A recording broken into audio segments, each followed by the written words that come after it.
separado de Deus ou estar alienado de Deus significa estar longe do lugar que realmente pertencemos. E o significado real do pecado é estar longe de Deus. Deus nos ama, Ele nos criou e quer que sejamos únicos com nós mesmos. Mas se você estiver longe de Deus, você está fora de si, está alienado. Psiquiatras de Nova York, a Sydney, que sempre conversam com muitas pessoas, querendo saber como eles podem encontrar reconciliação e como podem encontrar unidade com eles próprios, com o mundo onde vivem e com outras pessoas e com Deus. Este é o verdadeiro significado da salvação. Estar salvo significa estar completo, ter sido trazido de volta novamente, trazido de volta a Deus e ser o único consigo mesmo. Os psiquiatras estão sempre nos falando sobre a verdadeira natureza dessa salvação. E Jesus veio para ajudar as pessoas a serem únicas, umas com as outras e com Deus.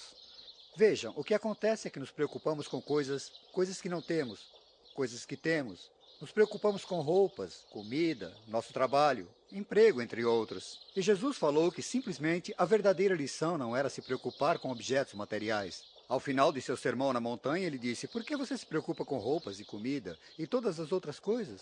Deus cuida dos pássaros no ar e das flores no campo.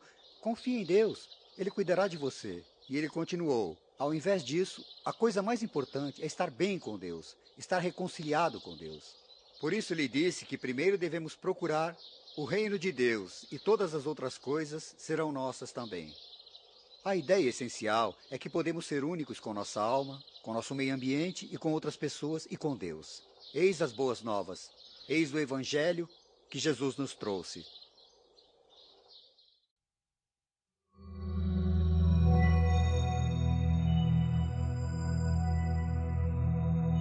Descobrindo Jesus. Episódio 6. As curas de Jesus.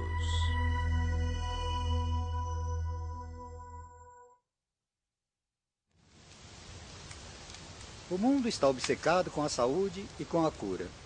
Em qualquer sociedade, o curador é sempre uma pessoa importante. Mas acredito que não deva haver nenhuma outra sociedade mais consciente sobre saúde e cura do que a nossa geração. Na nossa geração, exigimos que até o governo nos pague para nos manter saudáveis. Nos tempos de Jesus, não havia plano de saúde ou benefícios do governo para os doentes. Ao invés disso, eles procurariam o curador, e Jesus, muito rapidamente, ficou conhecido como um grande médico. E multidões vieram de outros vilarejos para que Jesus os tocasse e colocasse suas mãos sobre eles e os tornassem plenos. E lemos que talvez ele tenha tornado todos plenos. Na sinagoga da sua terra natal, Nazaré, Jesus ensinava o sermão encontrando um pedaço na Escritura que dizia que o Espírito do Senhor está sobre mim, pois ele me escolheu para trazer boas novas para os pobres, recuperação e dar visão aos cegos. E ali naquela passagem, ele se definiu em sua campanha como um curador. E as pessoas foram até ele. Na Bíblia, seus dois papéis, tanto como pregador quanto médico, estavam intimamente ligados. Rezava-se por saúde e Deus o curava. Uma era a função de pregador e a outra a de resultados médicos. Lemos sobre 30 pessoas curadas por Jesus, mas enormes multidões o procuraram também. Neste episódio de Descobrindo Jesus, iremos examinar 4 curas que foram típicas curas de Jesus.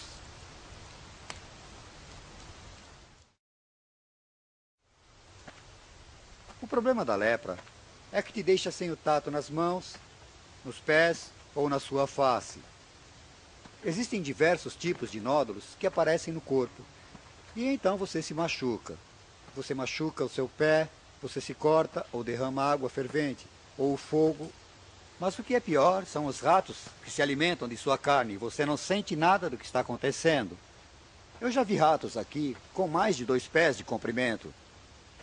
Bem, enquanto Jesus caminhava por essa estrada, entre a Galiléia e a Ciméria, 10 leprosos apareceram e disseram: Mestre, tenha piedade de nós. E Jesus os curou e disse: Vão mostrar-se para o padre, que era coisa normal a se fazer caso quisesse provar que se estava curado. E 9 foram embora. E um deles, de repente, se virou e voltou correndo. E caiu aos pés de Jesus e agradeceu pela cura. E Jesus disse: Onde estão os outros 9? E se virando para seus discípulos, disse: Por que será que esse homem, esse samaritano, veio dar graças a Deus, quando os outros 9 não vieram agradecer? E ao dizer isso, ele mostrou como nós devemos ser agradecidos a Deus pela cura e pela saúde que gozamos. A igreja cristã, desde então, tem usado a mensagem de Jesus a sério e tenta curar principalmente os leprosos. Em todo o mundo, os leprosos foram ajudados em campanhas de cuidados e cura. E tal doença foi praticamente erradicada na maior parte do mundo, com exceção de alguns países subdesenvolvidos e, infelizmente, entre os aborígenes australianos. Onde quer que a igreja fosse, eles tocavam os intocáveis. Eles cuidaram daqueles que ninguém mais queria cuidar.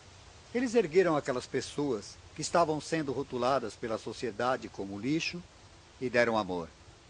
Existe uma palavra interessante em uma passagem sobre Jesus. Ele eleva sua mão e os toca. Toca nos intocáveis.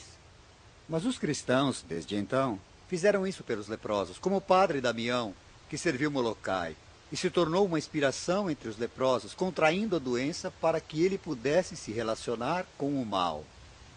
Nas curas de Jesus, veremos alguém que tocou os intocáveis, que cuidou daqueles que ninguém cuidava mais, e que tratou até mesmo os rejeitados da sociedade como pessoas dignas.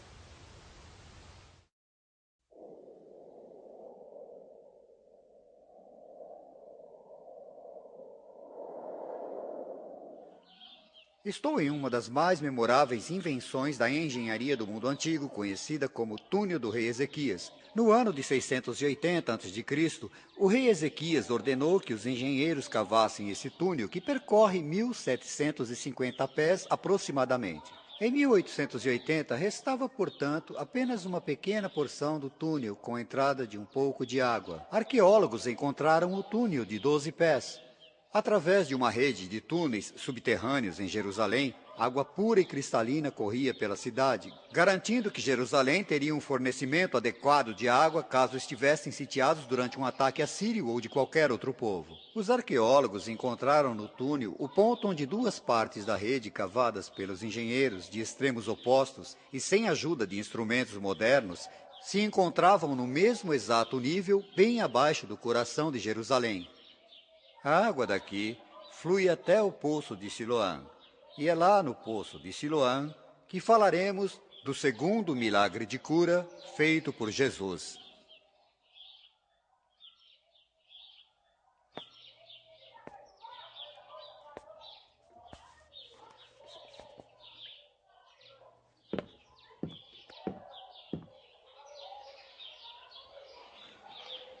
A cegueira foi um dos fatores de exclusão do mundo antigo, e ainda é em alguns países em desenvolvimento.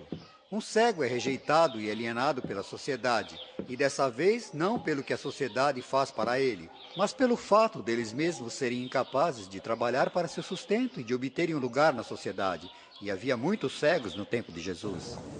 Enquanto caminhavam, Jesus avistou um homem cego, e seu coração se encheu de compaixão.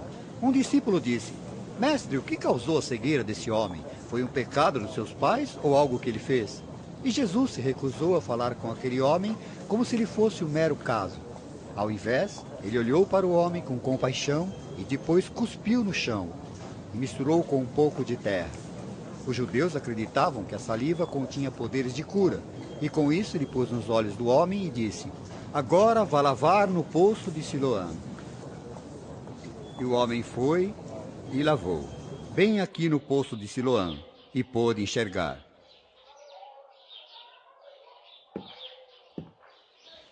Mas esse não foi o final da história, pois quando o homem foi ao templo agradecer a Deus, os fariseus o pegaram e perguntaram: Quem fez isso? Quem fez você enxergar?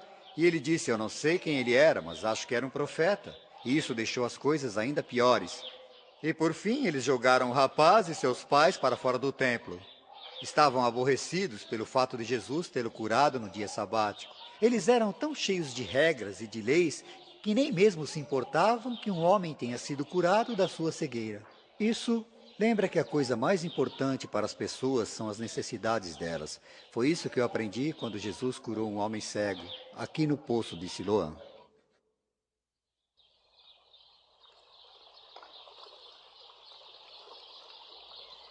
A próxima cura que vamos comentar aconteceu na margem leste do Mar da Galileia. Jesus e seus discípulos passaram a noite toda no mar, e tinha sido uma noite de tempestade, e estavam contentes em ver o amanhecer chegar com paz. Navegaram o barco até a margem, ansiavam por um descanso e a chance de preparar um peixe para o café da manhã. Ao se aproximarem da praia, os discípulos perceberam que o tão esperado café teria que esperar um pouco. Esta parte da costa em especial era cheia de grutas usadas para enterros. Era também o lar de um homem insano possuído pelo demônio e logo rejeitado pela sociedade. Foi esse homem que observou a chegada do barco com um olhar de medo e perplexidade.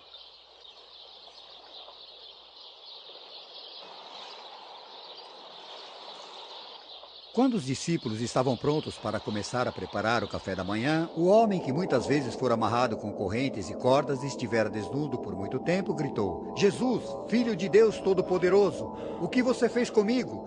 Não me condene! Jesus olhou para o homem com compaixão.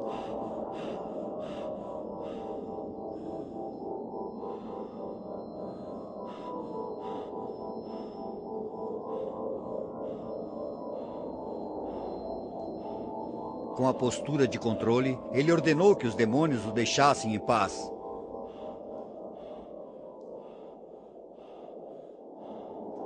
Ao dar a ordem, os demônios o lançaram para longe e o deixaram deitado no chão, exausto.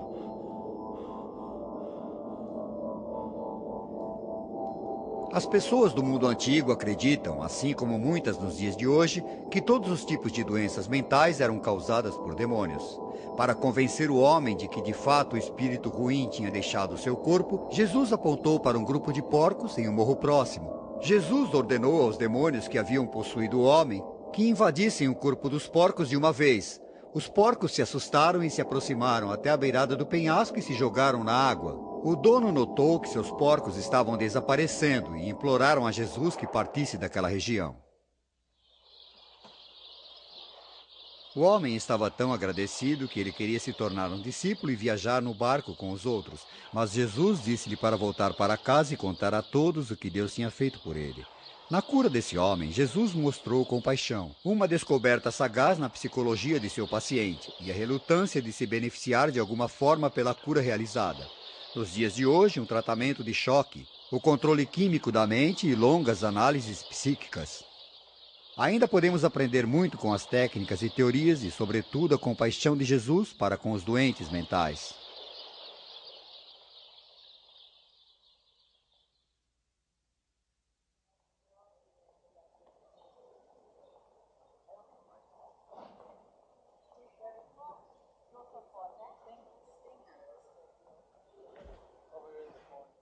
A última das curas que vamos relatar ocorreu aqui em Jerusalém, bem na sombra do grande templo. As escrituras contam que este lugar foi muito bonito. 5 grandes pátios